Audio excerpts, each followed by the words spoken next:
বন্ধুরা আবার একটা নতুন রেসিপি নিয়ে এলাম তোমাদের মাঝে। তো দেখো ফুলকপির তেল গরম হয়ে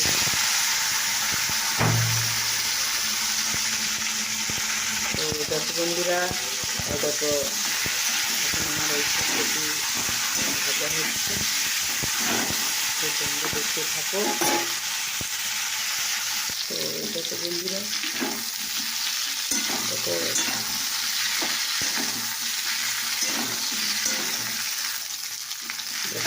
তো দেখো আমি এরকম ফুলকপি আলু একসঙ্গে অ্যাড করছি। দেখো তো দেখো বন্ধুরা, আমার ফুলকপি আমার এখন নাড়া হয়ে গেছে, সেই জন্য আমার তো দেখো বন্ধুরা আমার ফুলকপি তোলা ভাজা হয়ে গেছে। আর ভাজার দেখো এদিকে তেল, 5 ফোড়ন, তেজপাতা দিয়েছি। আর এদিকে দেখো জিরে গুঁড়ো, হলুদ গুঁড়ো, নুন, আদা আর লঙ্কা গুঁড়ো। তো দেখতে থাকো তোমরা। তো দেখো এই টমেটো আছে দিয়ে দিচ্ছি। তো টমেটোটা সাইডে জল দেওয়া ছিল মাছটাকে, এটাকে দিয়ে দিলাম। তো দেখতে থাকো, এটা কষা হবে, সম্পূর্ণ নিরামিষ হচ্ছে, তোমরা দেখতে থাকো। চলো বন্ধুরা, কষা হয়ে আলু দিয়ে দিলাম। দেখতে হতো হয়ে গেছে কষা, তৈরি জল দিয়ে দিলাম।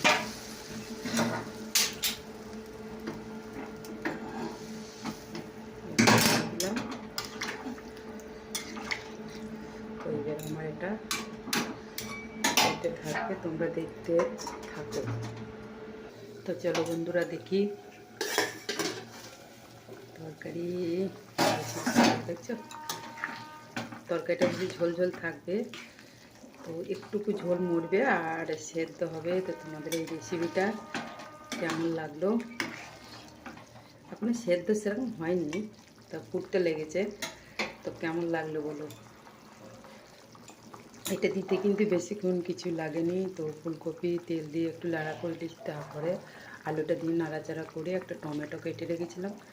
তো তেল, 5 ফোড়ন, তেজপাতা দিয়ে টমেটোটা দিয়ে একটু নাড়াচাড়া করে জিরে গুঁড়ো, লঙ্কা গুঁড়ো, হলুদ গুঁড়ো, নুন আর আদা কোড়া দিয়ে আমি মশলাটা কষে নিয়ে তারপরে আমি এটাকে আনাজগুলোকে আবার সেই ঢালা কষা ছিল এই যে আলু আর ফুলকপি দিয়ে, তারপর আমি আবার এটাকে দিয়ে একটুখানি নেড়ে আমি জল ঢেলে দিয়েছি। এই দেখো তরকারি মানে রেসিপির কালারটা দেখো কী সুন্দর হয়েছে। তো তোমাদের এই কালারটা দেখে কেমন লাগছে তোমরা এইভাবে ঘরে বানিয়ে খেতে পারো।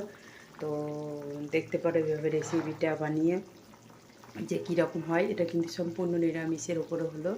তো তোমাদের কেমন লাগলো অবশ্যই কিন্তু কমেন্ট করে জানাবে।